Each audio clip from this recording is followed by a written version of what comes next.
Hey guys, Pastor Jim here with the latest Rise Reset.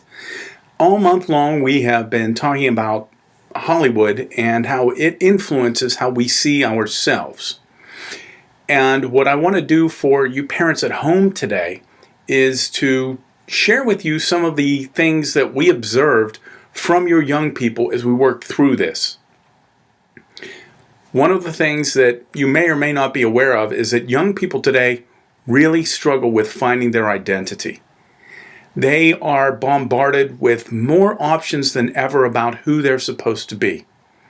And one of the hardest things for them is when they start to get compared to other people.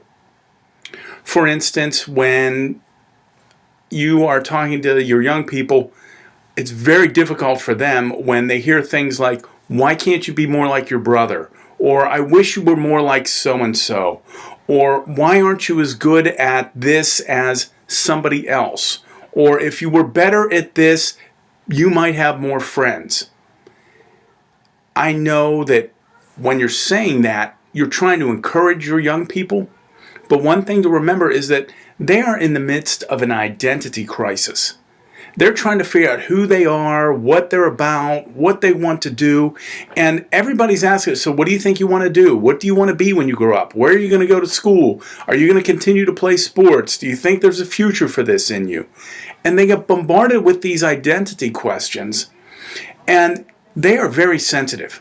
They really are. And I know there's times you may be talking to your teenager and you're thinking, they don't hear a word you say, or it seems like their heart and their head are made from granite. They are just not hearing or responding, or it doesn't seem like they want to let you in. They do want you in. They do want to talk to you. They value you. They are hungry for your input. They crave your attention. They need your advice.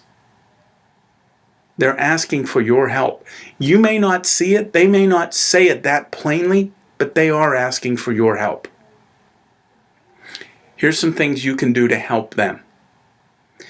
Number one, remind them that you love them for who they are. Not for what they do, not for what they've accomplished. You love them for who they are.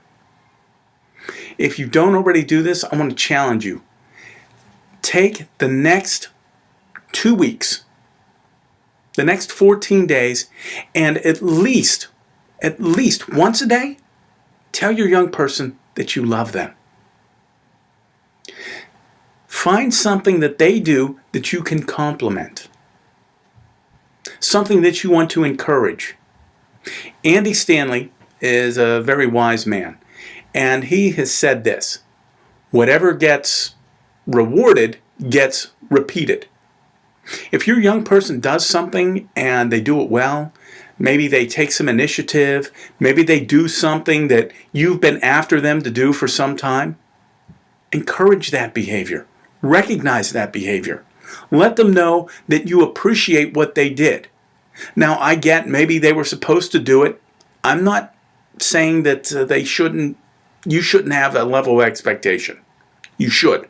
You need to. But, as Andy Stanley said, whatever gets rewarded gets repeated. Reward your young people. Praise them. Let them know. Encourage them that it's not important to be rich. It's not important to be famous.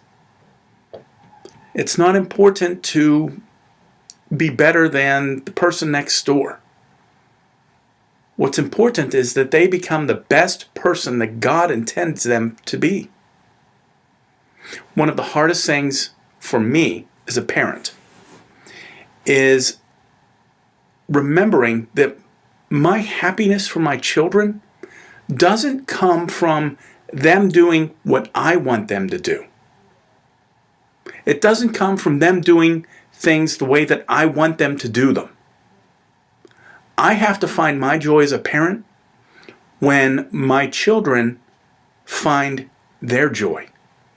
When they find and discover and work on who God wants them to be, not who I want them to be. And that's difficult as a parent Because we have these expectations, we have these dreams, we have these things that we dream up in our brain where our son or our daughter become somebody that they aren't yet. And it starts when they're young and we think, well, you know, they'll be great at this, or they'll be wonderful at that, or I want them to do this.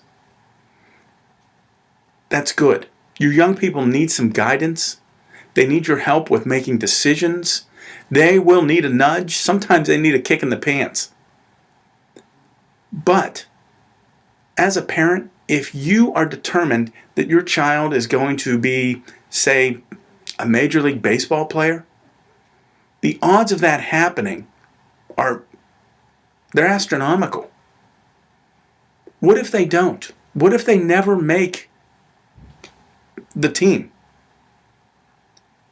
You need to love your child for who they are and be happy for who they're becoming, if they're becoming a good person. But encourage things that you like. Encourage them in the right way. In the book of Mark, Jesus is talking and he says, what does it gain a man, or what good does it do a man if he gains the world and loses his soul? Don't let your young people lose who they are, trying to gain something that will never bring them happiness anyway. Even if they attain it, they'll never be happy. Parents, I want to remind you that coming up on November 3rd is our meeting before we discuss dating, sex, and purity and the Bible's views on that. Please come out and join us. There are letters, there's all kinds of information everywhere you could look, and if you can't find the information, flag me down. Call the office. Leave a comment on this video blog so that we can get you the information so that you know what it is we're going to be talking about. We love your children. They're doing an awesome job. God is doing great things, and we want to help you establish better relationships with them. So if there's anything we can do, please let us know. Talk to you next time.